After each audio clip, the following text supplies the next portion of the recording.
Nuevo, veo que el número de personas entrando ya se va Bom estabilizando. dia, boa tarde. Vamos iniciar o webinário sobre o impacto da inteligência artificial no direito à informação pública. Eu vou me apresentar, sou Rosa Gonçalves, sou conselheira regional da Unesco em Comunicação e Informação para a América Latina e o Caribe, com base no escritório de Montevidéu.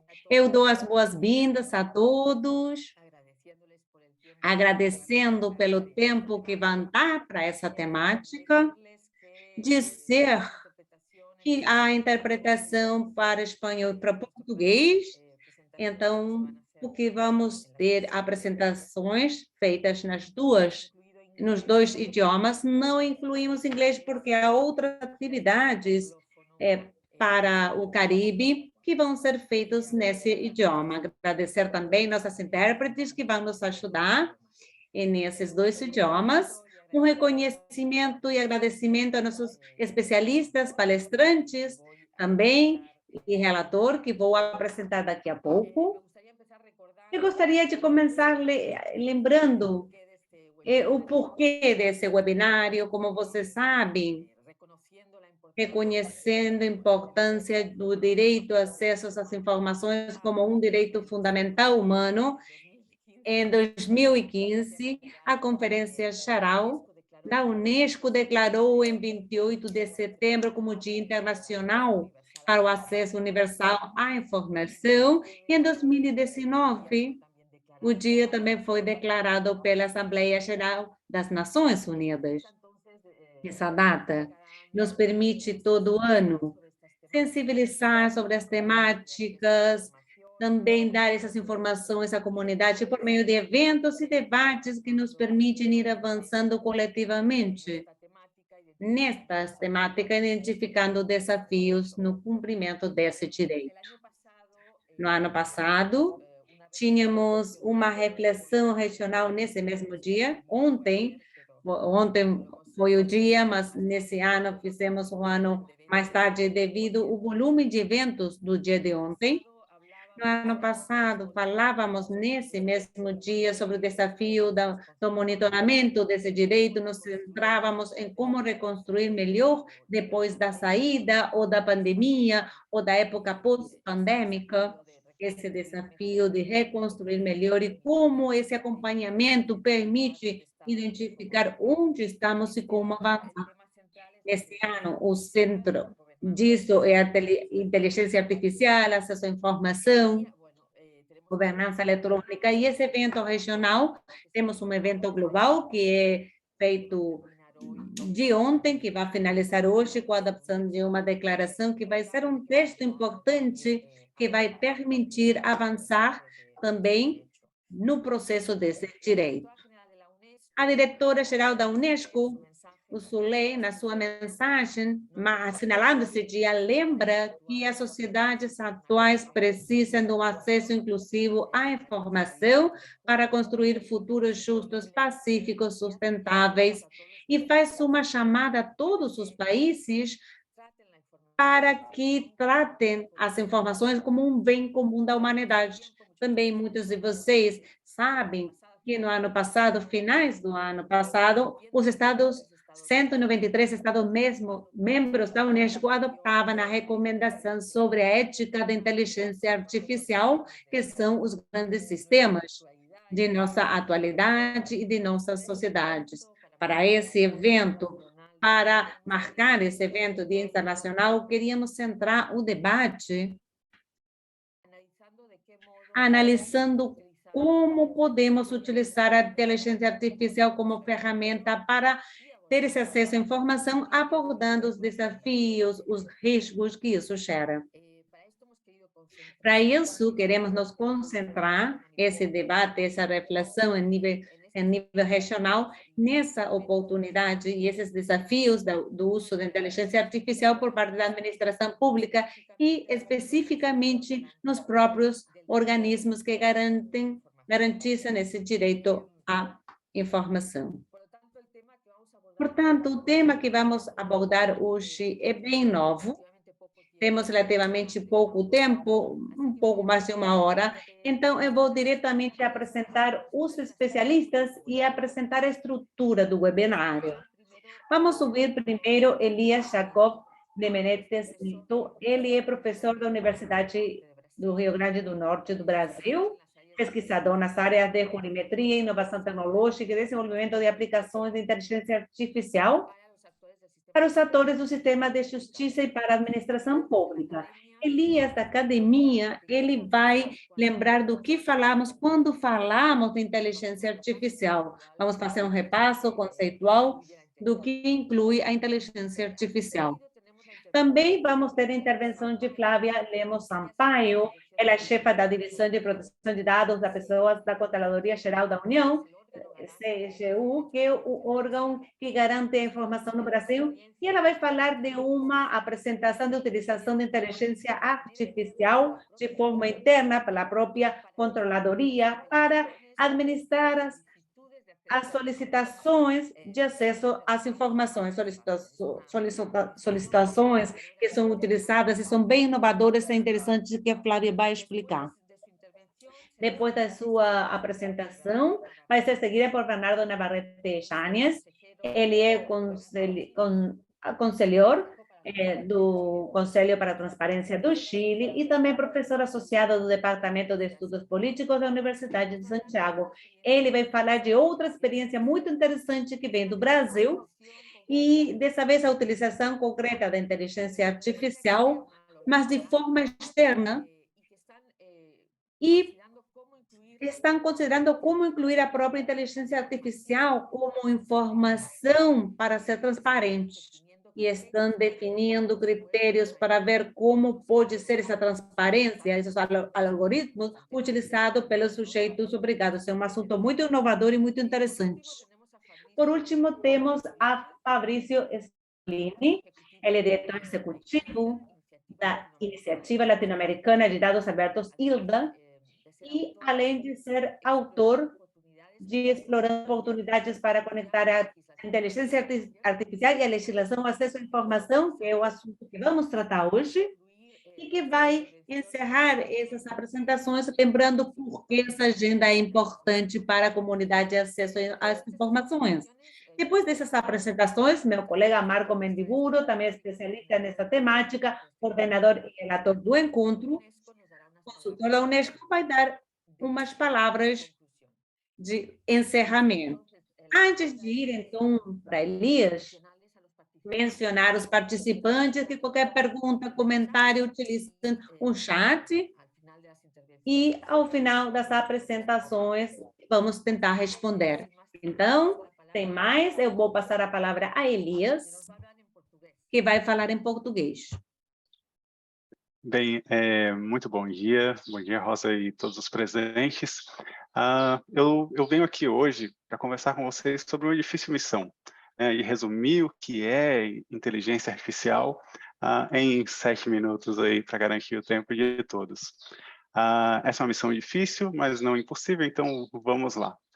O meu grande objetivo aqui hoje é acabar com o misticismo. Então, especialmente para pessoas que são de fora da área da IA, quando ouvem falar em inteligência artificial, pensam logo em uma cena de um robô humanoide dos anos 80, mais ou menos como aquele filme Terminator, né? Então, nós precisamos acabar com alguns misticismos em torno do conceito de IA, para que, então, possamos entender como essa aplicação pode ser feita no âmbito da administração pública, como, por exemplo, no caso do acesso à informação, como será visto posteriormente.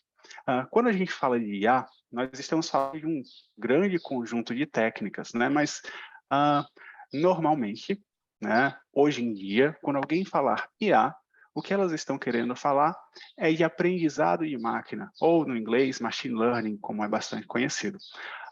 Mais recentemente, a gente teve um avanço dentro da área de aprendizado de máquina, chamado aprendizado profundo, e daí veio a ideia das redes neurais que são tão faladas hoje em dia. Tá? Então, basicamente, para a gente começar, precisamos estabelecer aí 3 pontos principais. A inteligência artificial não é um robô físico que vai ter a aparência de uma pessoa, né? A inteligência artificial não é uma inteligência artificial geral, né? Não é aquela coisa inteligente que vem para resolver múltiplos problemas que nunca foram vistos por ela. Pelo contrário, o escopo é bem limitado e definitivamente não é o Terminator. Na verdade, o que a inteligência artificial é um aproximador universal de funções matemáticas. Mas, Elias, o que é uma função matemática? Uma função matemática é qualquer processo do mundo, né, que contenha uma entrada, um processamento e uma saída. Então, tudo que eu tiver uma entrada, um processamento e uma saída, eu posso pensar como uma função matemática. E essa função, né, ela pode ser qualquer evento, qualquer fenômeno natural, social, né? Então, por exemplo, no meu caso, eu trabalho com o mundo jurídico. Então, no mundo jurídico, você tem uma causa judicial que tem uma entrada, tem um processamento e tem uma saída. E espera-se que causas que são semelhantes tenham resultados semelhantes, porque aquela função está bem definida. Então, os fenômenos sociais, eles são representáveis por meio de funções infinitamente complexas, mas também podem ser representados como funções. E essa função, o que na verdade ela faz é representar um modelo daquele fenômeno que se está tentando compreender. Então, esse modelo nada mais é do que uma representação resumida da realidade. Tá? Então, essa representação resumida da realidade é aquilo que a gente chama de modelo. E isso a gente não precisa pensar em IA para falar sobre modelos. Nós podemos pensar, por exemplo, em aeromodelos. Né? Esses aeromodelos, eles são uma representação de aviões. Então, a gente não precisa ter uma representação perfeita para que o modelo funcione. O modelo, ele é uma aproximação daquele fenômeno. Então, um aeromodelo, ele é uma representação de um avião. Eu poderia ter um aeromodelo e um Podría tener un Airbus aeromodelo de un Airbus A380. A380. Desculpem, pessoal, eu fiquei ouvindo aqui o áudio em espanhol que no canal em português. estoy escuchando el... Pronto. Então, eu poderia ter um Airbus A380, né, que é um avião muito grande, e posso ter um modelo do Airbus A380, um aeromodelo que vai voar, não vai transportar ninguém, mas se a finalidade dele for voar, ele é suficiente. Então, ele é uma representação de algo maior em algo menor, que a gente consegue abstrair com um pouco mais de facilidade. E essa representação, como eu disse, ela não precisa ser perfeita. Então, basicamente, quando nós estamos falando de inteligência artificial, nós estamos falando desse aproximador de funções que é capaz de criar modelos da realidade. E esses modelos, né, essa simplificação, esses modelos eles podem ser muito úteis para compreender determinados fenômenos que nós queremos tratar. Então, por exemplo, eu posso desenvolver um modelo que olha para uma imagem e decide se ali tem uma foto de um cão ou de um gato. Isso é realmente muito fácil de fazer. Mas esse modelo, ele é encapsulado na realidade no qual ele foi treinado. Então, se eu treino um modelo para distinguir cães de gatos, se eu apresentar a imagem de um urso, ele não vai saber que aquilo é um urso, porque toda a realidade que ele representa está ali definida no conjunto de dados que aquele modelo foi treinado. Tá? Então, estamos sempre, quando falamos de IA, tratando dessa forma de transformar a complexidade social em algo menor, a partir do uso de dados históricos. Tá?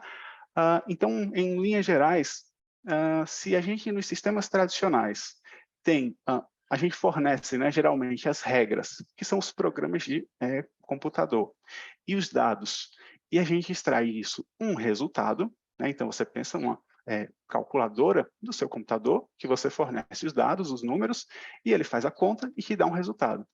quando falamos de IA, a gente fornece os dados, mais uma vez, mas ao invés de fornecer as regras, nós fornecemos os resultados que a gente obtém em um histórico. E aí, esta função matemática vai ser capaz de aproximar as regras que descrevem aquele fenômeno. Então, quando falarmos de IA hoje, nada mais estamos falando do que uma forma universal de aproximar a realidade por meio do uso de dados históricos. Tá joia? Então era isso que eu tinha para falar para vocês hoje. Eu espero que agora fique mais claro quando falarmos de IA durante o evento. Muito obrigado.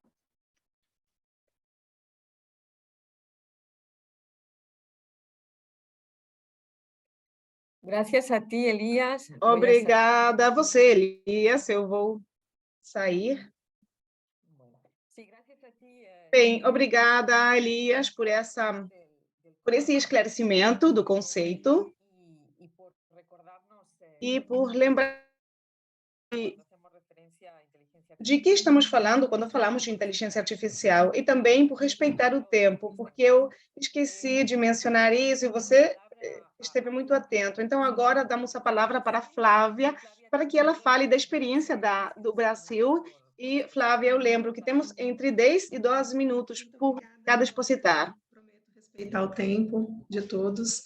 É um prazer, né? Um prazer enorme compartilhar essa celebração de dia tão especial para toda a nossa comunidade, sobretudo em período que antecede as eleições, né, do Brasil. É um momento de democracia, né, de muita celebração para todos nós. Aproveito também a oportunidade para agradecer à Unesco, toda a equipe, pela promoção do evento, pelo convite de podermos apresentar esse projeto de inovação que desenvolvemos no âmbito da terceira instância recursal da Controladoria Geral da União, e que só foi possível devido ao investimento público muito grande da instituição, tanto em capacitação dos servidores, quanto também em parcerias estratégicas com centros universitários, como por exemplo, né, a Universidade Federal do Rio Grande do Norte, que me antecedeu a fala, aí, bem representada pelo professor Elias Jacob, também com a Universidade de São Paulo, que tivemos parcerias de capacitação. E, além disso, pelo desenvolvimento de ambiente favorável para essas e tantas outras iniciativas de inovação que vêm se desenvolvendo no âmbito do CGU. Esse projeto ele objetiva aperfeiçoar a implementação das garantias do direito de acesso à informação pela CGU enquanto instância recursal, na terceira instância recursal no Brasil, na administração pública federal. E nós utilizamos para isso a inteligência artificial, que agora, acredito que no nivelamento que foi dado, a gente já consiga, né, ter um pouco mais de noção e menos misticismo sobre do que se trata. Eu vou compartilhar aqui alguns poucos slides para que vocês conheçam exatamente como se deu a implementação desse projeto. Confirmem, por favor, se está tudo certinho. Sim? Conseguimos. Esse projeto, então, ele está alinhado à nossa competência institucional, que está prevista no artigo 16 da Lei de Acesso à Informação no Brasil, que prevê o âmbito da terceira instância recursal, e também no decreto que regulamenta essa lei no âmbito da administração pública federal. E, além disso, nós temos a previsão de 2 objetivos estratégicos estabelecidos pela CGU para serem implementados até o ano de 2023, que se vincula a esse projeto, que é fortalecimento da transparência, a participação social em defesa do interesse público e o aumento da eficiência do Estado e a qualidade de entrega à sociedade. Mais especificamente, para trazer uma ideia mais concreta de qual é o objetivo desse projeto, nós desenvolvemos uma ferramenta tecnológica para automatizar a parte inicial do processo de análise dos recursos de acesso à informação que são interpostos à Controladoria Geral da União, na terceira instância recursal do Poder Executivo Federal do Brasil. Essa ferramenta, ela encontra, então, na linha do que Elias já mencionou, padrões ou tendências históricas sobre as decisões relativas aos recursos de acesso à informação no nosso banco de precedentes, à semelhança de uma pesquisa jurisprudencial, que já era realizada e continua sendo realizada por nossos especialistas. E apresenta, a partir dessa pesquisa, sugestões de respostas por tipologia, para apoiar o processo de análise e na tomada de decisão da autoridade responsável. Bom, aí vocês me perguntam, mas por que, né, houve essa necessidade? Como a CGU avaliou, então, a necessidade de investimento em tecnologia nessa fase processual, ou nesse momento? Bom, nesse gráfico é possível identificar que há um aumento, né, há uma demanda crescente de pedidos de acesso à informação no âmbito da administração pública federal no Brasil. A legislação que foi publicada e entrou em vigência, na verdade, em 2012, a gente pode identificar qual foi o impacto, né, desse ano, que houve uma demanda de cerca de 55 mil pedidos de acesso à informação a 300 órgãos da administração pública federal, na época eram menos, né, e com o passar do tempo, nós percebemos que essa demanda, ela anualmente foi aumentando, até que em 2020, nós temos aqui um registro que é a maior demanda absoluta da série histórica, alcançando mais de 150 mil pedidos de acesso à informação. Né? Aí a gente percebe que é quase se triplicou o número, né, em relação a essa demanda. Bom, diante disso, a equipe da Controladoria Geral da União identificou oportunidades de incrementos não só quantitativos, mas também qualitativos na prestação desse serviço, utilizando da tecnologia da informação, e aí tendo como principal estratégia a adoção de diretrizes nacionais. Nós temos no Brasil a previsão e a publicação da Estratégia Brasileira de Inteligência Artificial, que foram diretivas observadas e cumpridas, e os princípios internacionais de desenvolvimento ético de algoritmos de inteligência artificial. E aí eu posso citar vários organismos internacionais que já publicaram, né, seus princípios, inclusive o próprio Unesco. Quem tiver curiosidade, né, pode acessar dentre as publicações. E para essa etapa de desenvolvimento, a CGU, então, uniu esforços com pesquisadores, especificamente nessa fase da Universidade Federal do Rio Grande do Norte, por meio de um acordo de cooperação técnica. Esse acordo de cooperação técnica ele foi firmado em fevereiro de 2020, para desenvolver um modelo de aprendizagem de máquinas e automatizar a fase inicial, que é a triagem dos recursos de acesso à informação na CGU. Para que vocês tenham uma dimensão mais específica, né, mais precisa sobre o impacto desse projeto, aqui nós estamos falando sobre a prestação de serviço público de acesso à informação prestada a toda a população brasileira. Né? Toda a população brasileira, cerca de 215 milhões de pessoas, hoje tem direito, né, não só a fazer os seus pedidos para a administração pública federal, e todos, né, em âmbito nacional, mas aqui a gente está falando especificamente da administração pública federal nesse projeto, e a recorrer até 4 instâncias no Brasil. Desde 2012, como eu já disse, foram então 1.200.000 pedidos de informação a mais de 300 órgãos ou entidades públicas federais. Desses pedidos, hoje nós já respondemos com várias tipologias de resposta, 99,65%, e apenas 0,35% desses pedidos estão em processo de trâmite, em processo de atendimento, ainda dentro do prazo. Tá? Então, não há uma omissão, não há um atraso nesse sentido, e o índice de resposta é altíssimo, né, como vocês podem ver. Em caso de negativa, o direito do cidadão pode-se dar esse direito a partir da requisição de recursos nessas 4 instâncias recursais, sendo a CGU a terceira instância. E essa fase foi a fase processual que nós implementamos a tecnologia, tá, de inteligência artificial. Especificamente nessa terceira fase, nós recebemos desde 2012, cerca de 15.300 recursos, que correspondem a 1,2% dos pedidos totais. Eu trouxe aqui um fluxo que eu acredito que a imagem ela explica muito, né, como se dá essa intervenção, né, esse impacto no dia a dia. Então, na tela, vocês podem ver qual que é o fluxo da análise dos recursos de acesso à informação na terceira instância recursal no Brasil, na administração pública federal no Brasil. A começar pela solicitação do cidadão, que pode ser realizada por qualquer meio, inclusive pela internet. especificamente pela plataforma integrada de ouvidoria e acesso à informação, que nós chamamos de Fala BR. A primeira fase, então, é a análise, é uma pré-análise, em que nós agora contamos com uma automatização quando o modelo realiza a pesquisa jurisprudencial, a qual eu falei, e sugere aos especialistas uma tendência decisória do recurso, de atender ou não aos requisitos formais, como escopo da lei, a competência do órgão, entre outros requisitos que são avaliados, né, pelo algoritmo, pelo modelo, né, no caso, e a partir daí é possível passar, então, para análise de mérito desses recursos. Na segunda fase, os especialistas analisam de forma mais detalhada todos os recursos. Eu repito, todos os recursos são analisados na segunda fase por revisão humana, considerando também a sugestão do modelo tecnológico. Então, a sugestão ela vem como uma informação a mais para decisão, para análise e para decisão dos especialistas da CGU.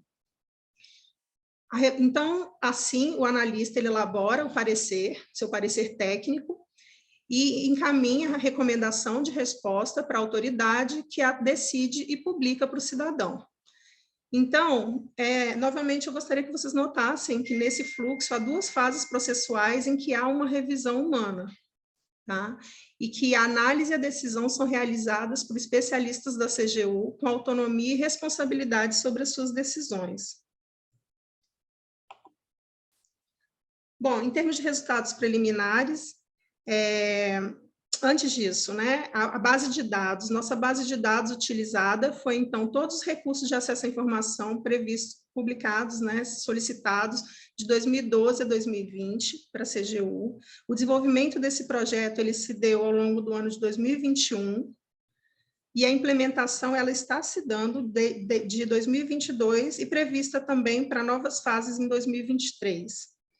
Os resultados preliminares que eu já posso destacar são dos 45% dos recursos que atualmente não cumprem com os requisitos iniciais para análise de mérito, a maioria deles já está sendo analisada automaticamente nessa primeira fase do processo. Isso possibilita hoje que alguns desses recursos possam ser respondidos no mesmo dia para os cidadãos. O resultado do modelo tem acurácia de 85%, se comparado às recomendações posteriores realizadas pelos especialistas da CGU. E aí eu gostaria de lembrar uma fala do Elias, né, que ele deixa muito claro que o modelo ele nunca é perfeito, ele é uma representação, então almejar 100% é irreal, né? E aí por isso a importância de se ter mesmo fases de revisões humanas posteriores, tá? Para a garantia dos direitos humanos. E essa tecnologia vem otimizando, a nosso ver, o fluxo de trabalho humano e permitindo que os especialistas dediquem mais tempo em análises de recursos mais complexos. Tá? Todos são analisados, mas eles conseguem ter uma análise mais detalhada, mais aprofundada em outros tipos de recursos. Dentre os próximos passos, né, do projeto, primeiro é a ampliação, né, da transformação digital na instituição. Avaliar permanentemente os resultados e riscos sobre a prestação desse serviço e as garantias do direito de acesso à informação, promover mais explicabilidade do modelo tecnológico, tanto por transparência ativa quanto passiva. Hoje, qualquer cidadão pode solicitar informação sobre o modelo, no entanto, nós estamos discutindo, né, como podemos avançar nesse sentido, né, de dar uma transparência ativa também para o projeto, e manter as garantias dos direitos de proteção aos dados pessoais e dos direitos de propriedade intelectuais envolvidos no projeto. Como todo o processo de garantias de direito, nós sabemos que há necessidade de ponderações, né? Então, a transparência ela é almejada e garantida, mas, ao mesmo tempo, ao mesmo passo, nós precisamos proteger todos os dados pessoais envolvidos, e nós estamos fazendo isso, tá? O acordo de cooperação prevê esses termos de segurança, de confidencialidade, e dentro dos próprios processos internos, nós temos vários procedimentos de segurança, né, para proteger esses dados. Bom, é isso, né, eu queria agradecer pelo tempo de todos, eu acredito que não tenha passado, né, Rosa? Muito obrigada.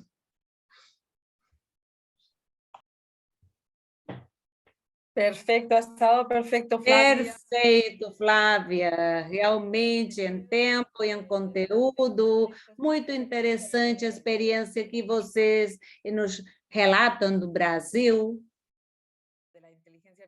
a inteligência artificial que permite obter dados que para muitos países é muito difícil juntar esses dados, porque da Unesco fazemos uma colheita de dados e de informações todo ano sobre a aplicação das leis de acesso à informação, e para vários países esses dados são muito difíceis de juntar. Então, é um bom uso que pode inspirar outros países para alcançar esses dados que são muito importantes para conhecer como está sendo acessado esse direito.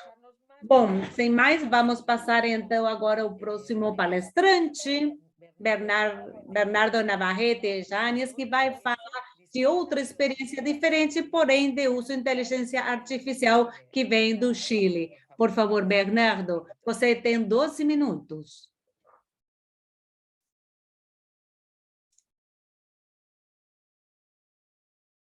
E está silenciado, Bernardo. E não tem um microfone aberto, né, Bernardo?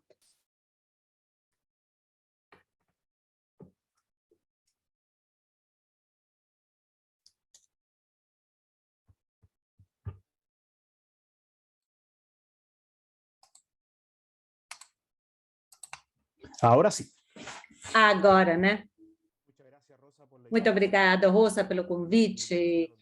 Eu vou fazer 10 minutos de apresentação, então vamos começar. A primeira coisa que, como falava Elias, que a gente vê para a América Latina, temos um déficit regulamentar sobre a inteligência artificial, que é um assunto que deriva de uma discussão que, volto a dizer o que a Elias falava, em parte porque é uma discussão teórica, porque não, na analogia das matemáticas de processo, entrada, processo e saída, processamento e saída. Em cada uma dessas etapas, a ausência de regulamentação gera, de alguma forma, discussões de caráter ético, de processo e de proteção de dados das pessoas. Portanto, somos tributários hoje em dia de uma discussão que não só se dá no nosso continente, mas também a nível dos países e organizações internacionais.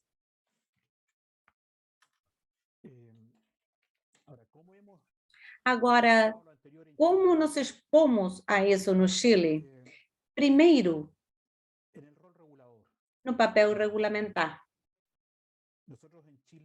Nós, no Chile, como em vários países, não existe uma normativa, um regulamento de inteligência artificial de caráter obrigatório. Portanto, o grande problema que temos da organização, os 3 níveis de governo público e que se associam com o privado, como ordenamos, organizamos esse processamento, quais são essas barreiras, para onde queremos avançar com um instrumento que chegou para ficar. Então, como direito fundamental, igualdade de lei de não discriminação, uso razoável,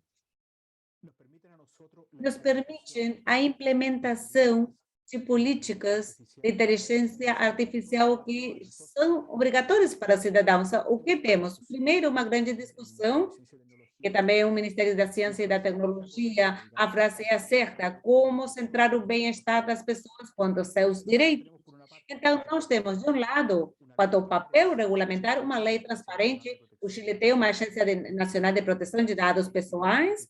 Isso está sendo discutido num projeto de lei no Congresso. Temos uma lei específica sobre a proteção, outra sobre medidas contra a discriminação, uma lei específica de transformação digital do Estado, que deveria ter entregue a sua política nesse ano, mas que foi adiada até o ano 2026. Portanto, vamos ter um gap entre aquilo que quer ser feito quanto à digitalização do Estado. Temos a proteção do consumidor por meio do Serviço Internacional do Consumidor e assim pela frente.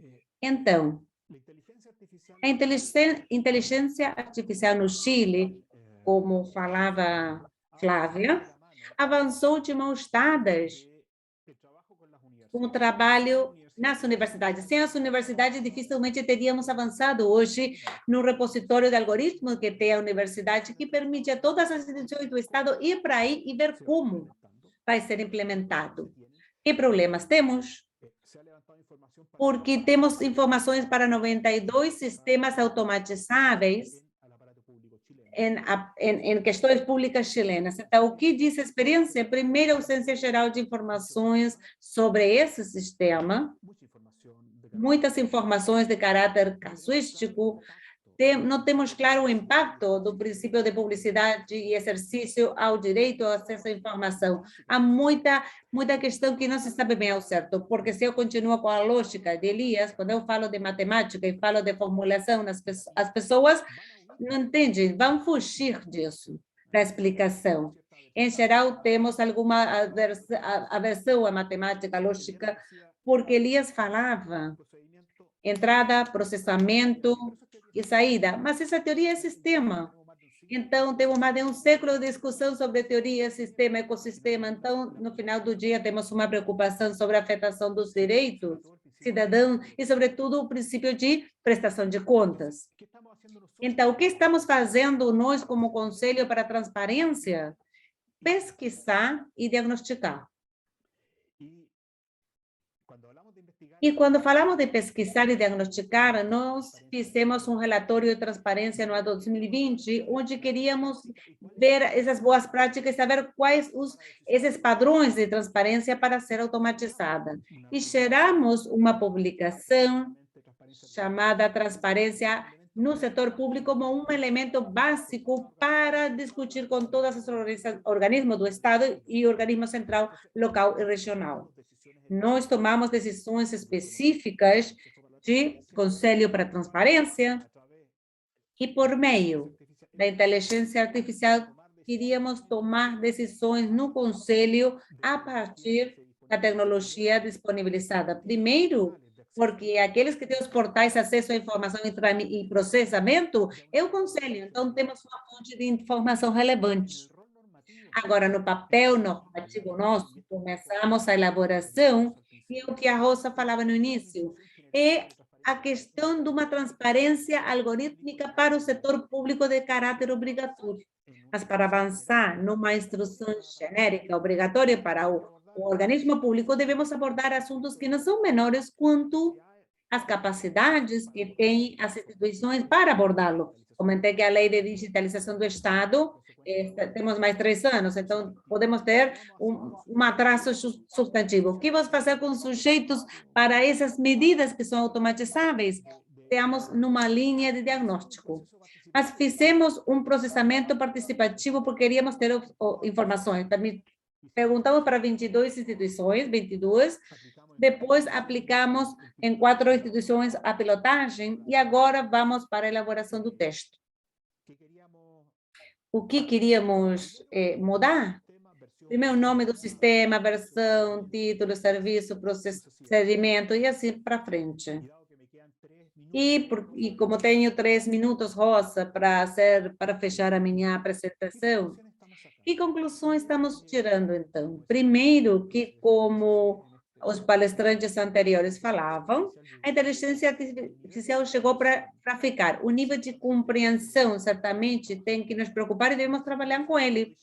Sobretudo porque tem um impacto que, às vezes, as pessoas estão vivendo no mundo privado. Inteligência artificial não é uma questão do mundo público, está sendo trabalhado pelo mundo privado.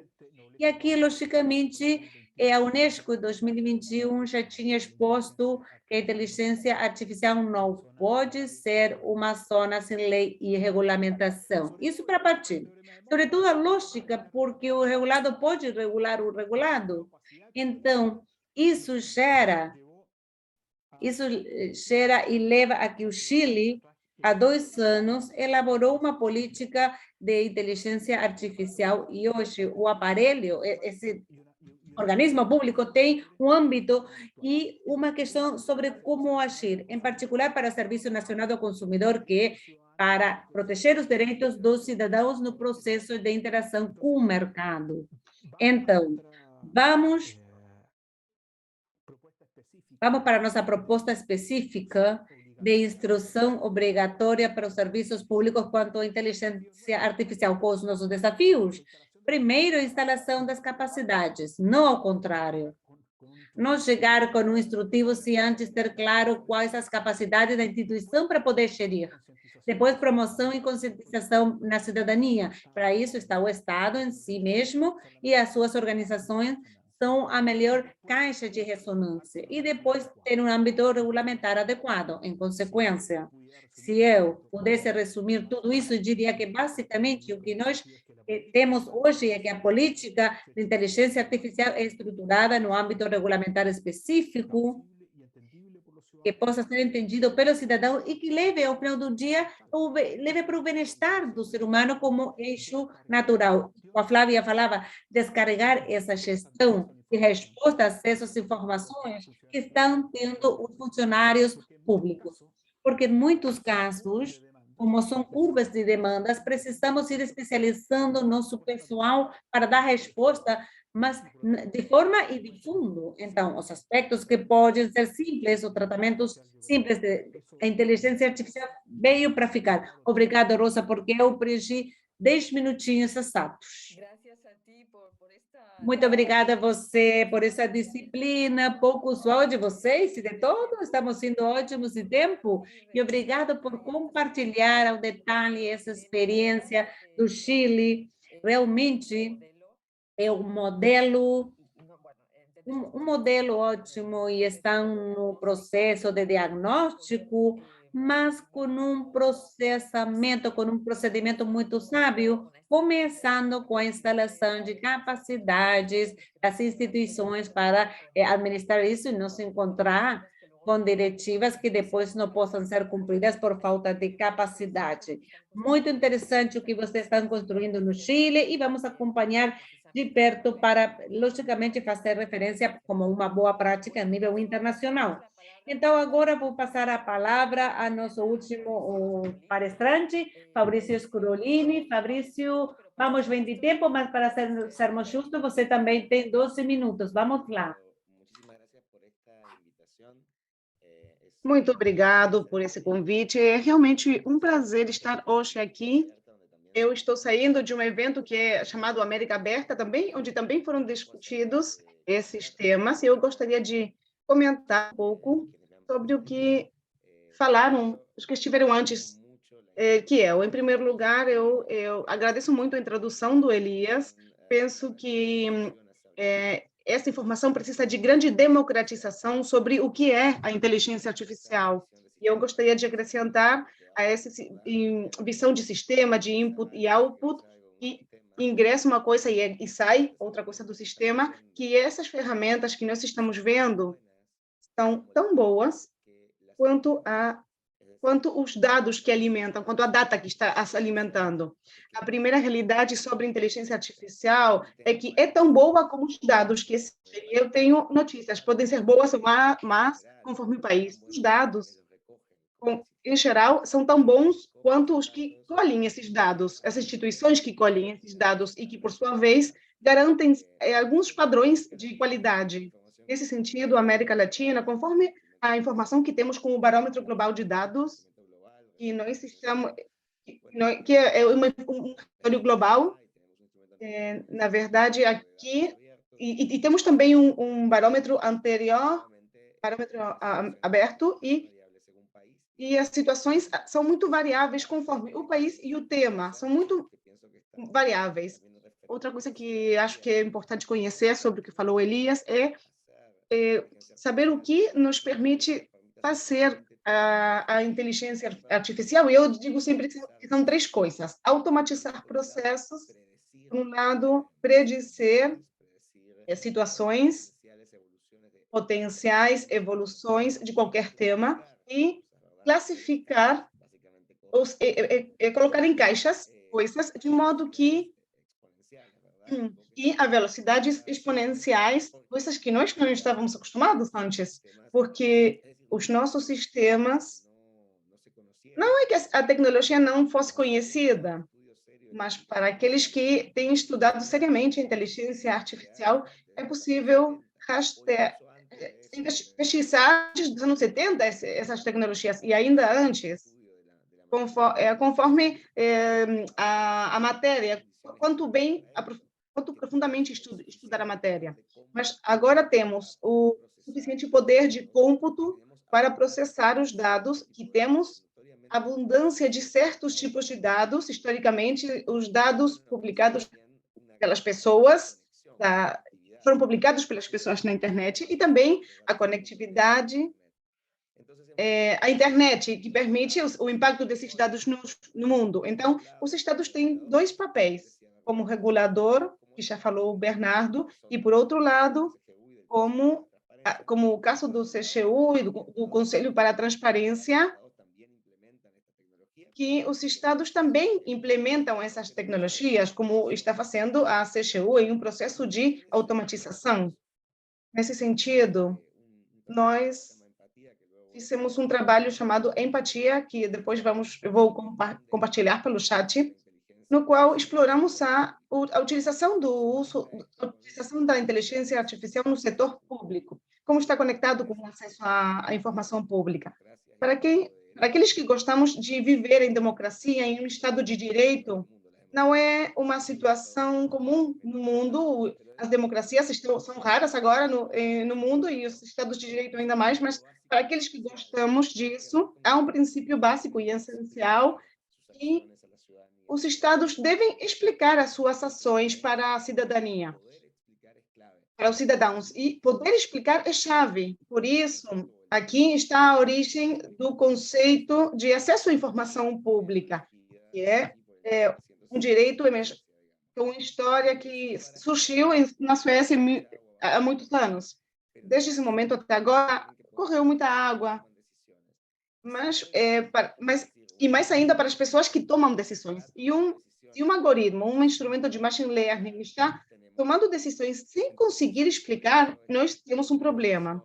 Então, por isso, nós precisamos dessa conexão entre comunidades ou áreas de trabalho. Pelo menos eu vejo assim, é uma forma de ver. Mas, como o Bernardo disse, isso não é apenas uma questão de Estado, também é questão de empresas que atualmente são as principais geradoras e usuárias de inteligência artificial globalmente. Eu diria que são 5 empresas, basicamente. E isso nos coloca em um lugar de muito cuidado com os seus potenciais custos. Mas, por enquanto, não estamos perante uma inteligência geral, como falou Elias.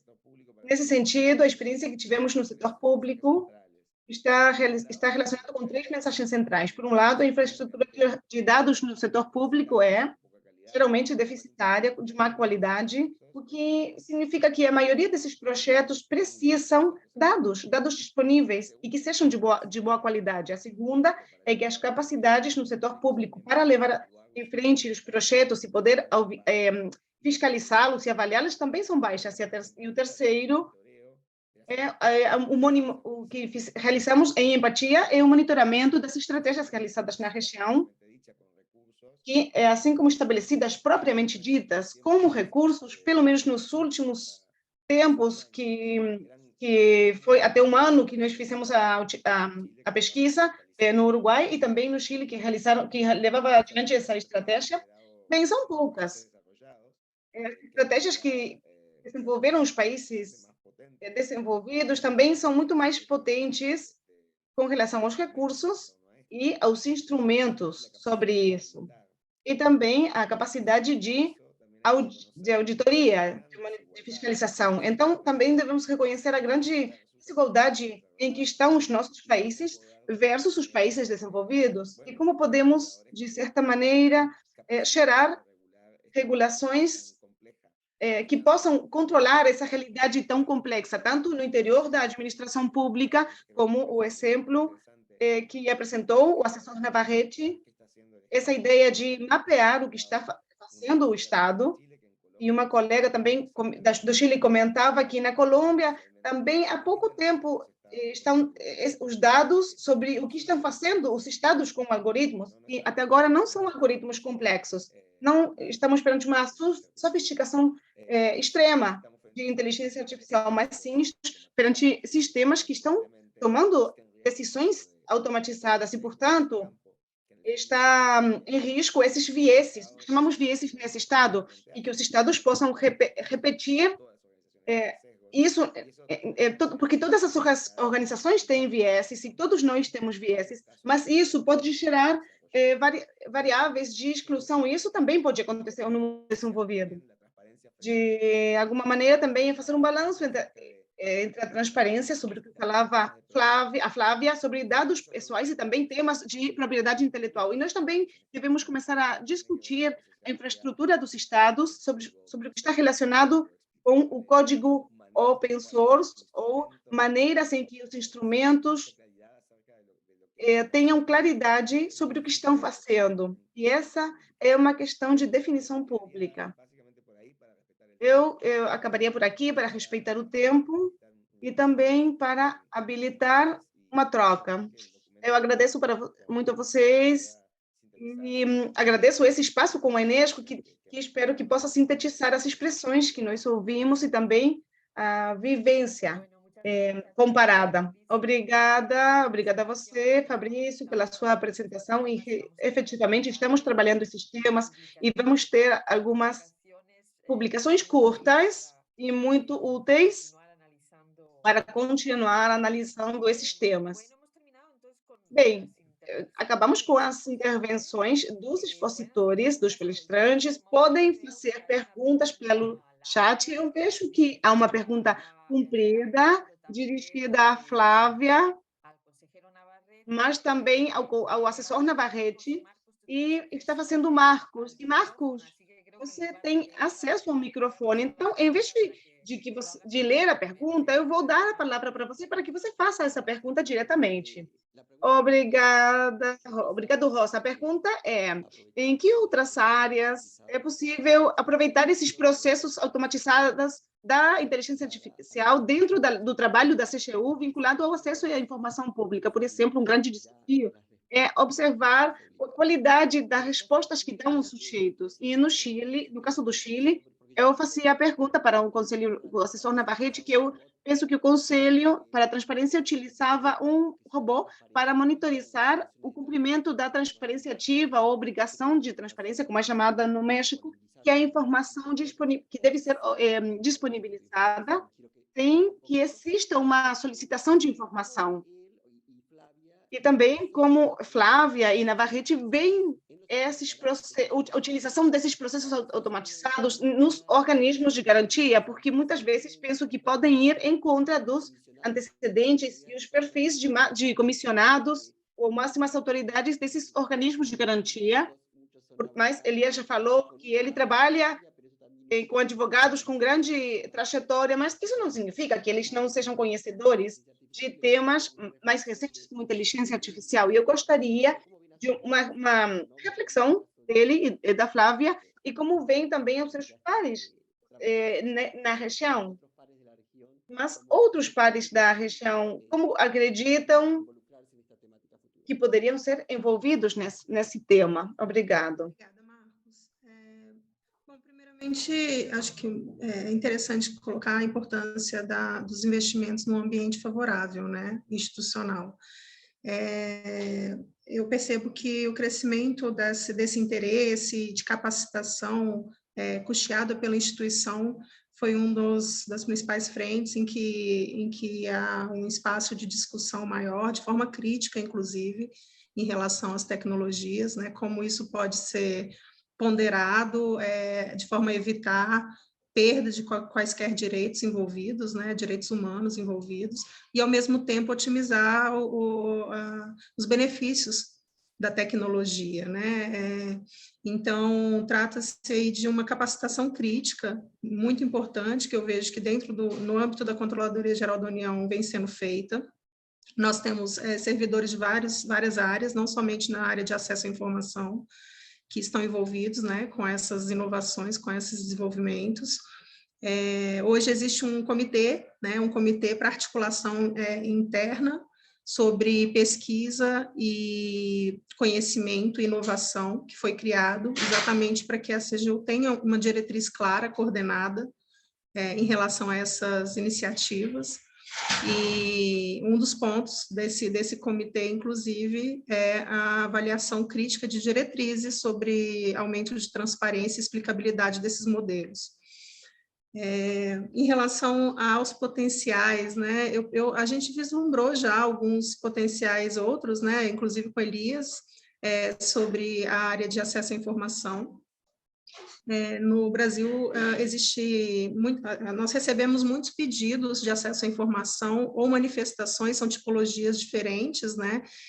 Reclamações, denúncias, nós temos tipologias diferentes e recebemos os pedidos, que não é obrigação mesmo do cidadão, fazer essas separações, né, de tipologias, cabe ao órgão garantidor, né, da Lei de Acesso à Informação, prestar informação dentro daquela previsão do escopo legal. E quando não há, então, essa previsão do escopo, uma denúncia, por exemplo, nós temos um processo de classificação interno, né, e redirecionamos para outro processo com garantias específicas desse processo de denúncia. Então, existe essa possibilidade, né, já está, inclusive, em implementação ali, mas em processo ainda de avaliação da qualidade, né, do modelo, dos riscos envolvidos, então ainda não está realmente assim, validado, né? É um processo inicial. E uma outra possibilidade que você disse bem, Marcos, em relação à previsão de qualidade das respostas, né? Uma vez minutada, elaborada a resposta, é possível sim uma indicação antes dessa publicação para o próprio servidor em relação às pesquisas de satisfação, se aquela resposta tenderia a atender, né, ao cidadão. Mas isso ainda são ideias, não há nada concreto quanto a esses projetos específicos. O que existe de concreto é este projeto que a gente apresentou aqui hoje.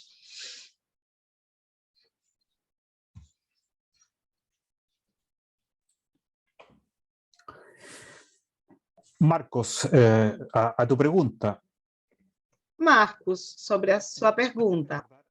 É importante lembrar que no trabalho que nós fazemos como Conselho de Transparência da Universidade, nós já temos um repositório de algoritmos públicos, 50 sistemas que já estão trabalhando, então nós temos um grau de experiência, mas a exploração das bases de dados que são administradas pelo Conselho de Transparência, que não são poucas, incluindo a lei de lobby, para nós tem dado muito sentido e tem nos focado o uso da inteligência artificial, entre aspas, robô, principalmente para fiscalização. Se eu tenho dados, se eu tiver dados, qualquer chileno possa ter acesso em qualquer país, não tem muito sentido não aproveitar essa grande abundância de dados para ver o cumprimento das organizações obrigadas. Você está respondendo quais as solicitações que há.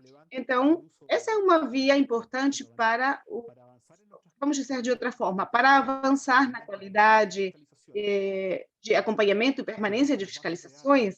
As bases de dados e os portais de transparência são importantes. Então, nós estamos nesse processo.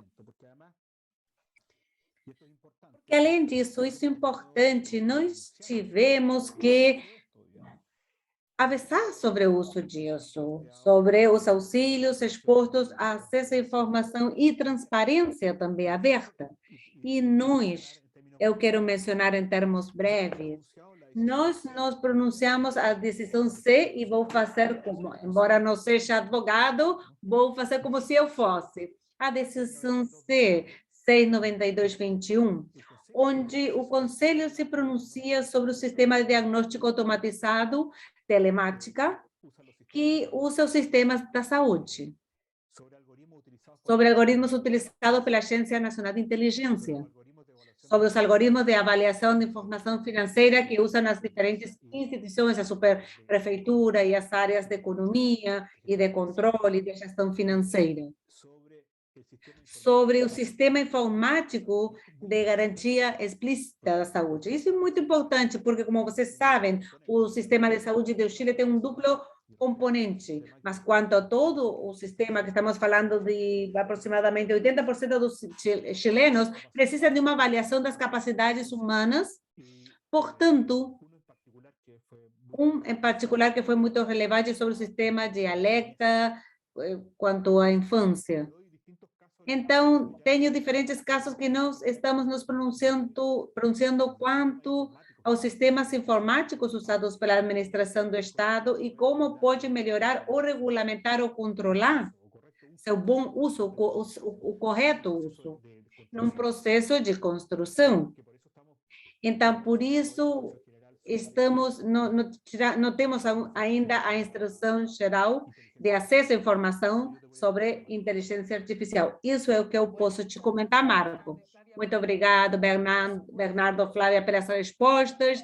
Temos talvez um pouco de tempo para mais uma pergunta no chat. Vejo que Jonathan Mendoza, do México, diz: em caso de ser atacados pelo áudio ou fotos, fazendo-se passar por ou colocar em um local onde você não está, alguma instituição que apoie para mostrar numa base de dados que foi através da inteligência artificial, ou alguém que regule isso? Eu acho que Fabrício poderia nos esclarecer um pouco o assunto. Fabrício, o que você acha a respeito? Que pode dizer para o Jonathan Mendoza, do México? Entendo que esteja preocupado pelo uso da sua imagem, o uso dos seus áudios. Logicamente, em geral, todos estamos doando nossos dados para um monte de plataformas, mas fazemos à vontade, subimos, colocamos, as pessoas leem histórias, sem questionarmos basicamente o porquê disso. Então, se você está preocupado, Jonathan, a primeira coisa que eu aconselho é ver aonde você está subindo ou usando esses dados e colocando à disposição desses algoritmos, basicamente. O que é uma questão que se chama termos e condições dessa plataforma, que ninguém lê, realmente. Então, em consequência, temos um problema. O problema não é seu, Jonathan. Na verdade, é um problema sistêmico. E estamos trabalhando muito mais em desempenho real, consensuado sobre como utilizar esse tipo de dados. Depois disso, você tem um problema muito velho para as pessoas que trabalham com o assunto da internet, que é a múltipla jurisdição. E isso pode ser exercido seu direito conforme as capacidades e recursos que você tenha e que proteja a jurisdição onde você esteja ou onde aconteceu o fato. Então, em geral, de novo, para atacar um sistema, uma questão sistêmica, se requer. A Unesco desenvolveu uma série de princípios comuns em matéria de inteligência artificial e um monte de direitos éticos temos em determinadas áreas. O importante é que, no caso da América Latina, é ter um padrão disso no setor público. Seria muito interessante que esses princípios sejam semelhantes na América Latina. O segundo elemento tem a ver com regulamentos mais em termos jurídicos, de novo, o regulamento dos dados e regulamentos de como administrar esses algoritmos dentro do setor público e fora dele. E a respeito, também devemos ter cuidado, porque de um lado, sobre regulamentar um campo pode matá-lo. E no caso de que vocês não perceberam, na América Latina não está favorecida no local onde se produz mais desse tipo de tecnologia. E se nós regulamentamos esse campo, não vamos ter nenhuma empresa na América Latina. E a pergunta é qual é a regulamentação adequada que garanta os direitos, mas que não mate um campo de desenvolvimento. E todos queremos a transparência, mas a transparência para quê? Que seria o terceiro elemento, onde basicamente aqui no chat há pessoas que falam sobre educação, treinamento, e sim, temos que começar a trabalhar mais, e falamos muito da Ildan, pensamento computacional, há experiências muito lindas trabalhando com crianças a respeito disso, mas em geral eu diria que devemos ter um treinamento por diferentes âmbitos e níveis acerca do poder dos algoritmos que sim, como Bernardo, Elias e Flávia falavam, é uma realidade emergente que não é de alguma forma impossível de obtê-la, mas é como vamos abordar essa realidade. Os estados reguladores não são indefensos. Não é que não possam fazer nada. Devemos fazer. A pergunta é como, de forma coordenada, porque senão os problemas que Jonathan expõe não vão poder ser resolvidos. Muito obrigado, Fabrício. Elias, você quer comentar algo a respeito? Em alguns Não, minutos? Rosa, eu acredito que eu não tenho mais a acrescentar em relação ao que o Fabrício colocou. Bueno, muy bien, gracias a ambos. Y bueno, tenemos una reflexión más por Temos parte mais uma reflexão de Yoladis Marias Munhoz, que ela diz a importância da transformação universitária como pilar aliado da capacitação e implementação da inovação em inteligência artificial, e concordamos totalmente, Yoladis, com você. Eu acho que continuamos bem, estamos a tempo para passar a palavra agora a Marcos Mendiburu, para ele fazer um resumo do que estivemos falando e talvez alguns passos a seguir. Marcos, a palavra é sua. Obrigada, Rosa, e todos e todas os palestrantes que nos acompanham hoje. Eu não vou tentar resumir, porque a ideia é que essa nota breve que vai ser publicada, a Unesco vai publicar, e que Fabrício fez referência, simplesmente eu quero salientar 3 temas que você acabou de falar, comentário dessa participante pelo chat, a importância de que os organismos cooperem com as universidades. É claro que no caso da CGU, a Universidade do Rio Grande do Norte, e o caso do Chile, do Conselho para a Transparência do Chile com universidades, para avançar nessa temática, porque são como 2 comunidades de práticas que ainda não interagem entre elas. A comunidade de acesso à informação, que vem algumas décadas atrás, e pessoas como Fabrício e eu somos conhecidos, mas esta outra comunidade mais tecnológica de inteligência artificial que não só se interage, mas esse é o desafio dessa mesa redonda, de começar a aprofundar sobre essas interações para que possam ser nutridas ambas comunidades e exista um diálogo mais fluido. De outro lado, Flávia falou da importância de se treinar nessa temática antes de se embarcar com maior profundidade, e como falou o conselheiro Navarrete, de fazer um diagnóstico. Isso é fundamental, diagnosticar antes de tomar um itinerário para se embarcar nesse tipo de processos. Eu acho que há 2 casos muito interessantes aqui, como se utiliza a inteligência artificial no interior do organismo que garante isso, para as tarefas ou ações vinculadas à Lei de Acesso à Informação Pública, que é justamente o propósito desse webinário, para celebrar o Dia Nacional de Acesso à Informação, que é o caso do Brasil, que a Flávia e a Elias falaram, e o segundo caso que o conselheiro Navarrete falou, de como transparentar algoritmos, de sujeitos obrigados, que é a responsabilidade que tem o organismo garante de transparentar as decisões ou processos de terceiros sujeitos à lei. Então, eu acho que são 2 exemplos de como abordar a inteligência artificial internamente e externamente, e o que eu acho que fica é como trabalhar isso no nível regional. Alguns países, Chile, Brasil, México, os organismos que garantem isso, alguns são mais avançados do que outros. Aqui temos participantes da Colômbia, da Guatemala. É importante que isso seja trabalhado a nível regional, bem como a OEA impulsionou uma lei, modelo 2.0. Esse tema não se fala porque é muito recente, mas como a nível regional pode ser trabalhada essa temática, é importante fazer isso e trazer os especialistas que às vezes não estão nessa comunidade de prática, em outras, sim, alguns que trabalham em ambas, como o Fabrício, por isso ele está aqui conosco, e essas são as minhas reflexões, muito incipientes, porque é uma temática nova que acaba de iniciar, e certamente vamos ter avanços muito velozes a respeito. Essa ideia é ter uma nota breve, que não fique desatualizada, e que também tenha perguntas para serem conversadas no futuro por essas 2 comunidades em forma conjunta. Então, deixo por aqui, Rosa, e obrigado a todos e todas.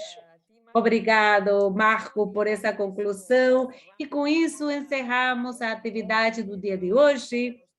Queria agradecer nossos palestrantes, nosso relator e coordenador, os 60 participantes que tivemos ao longo dessa hora e 15, nossas intérpretes e a equipe da Unesco Montevideo, que fez a garantia de que nada acontecesse.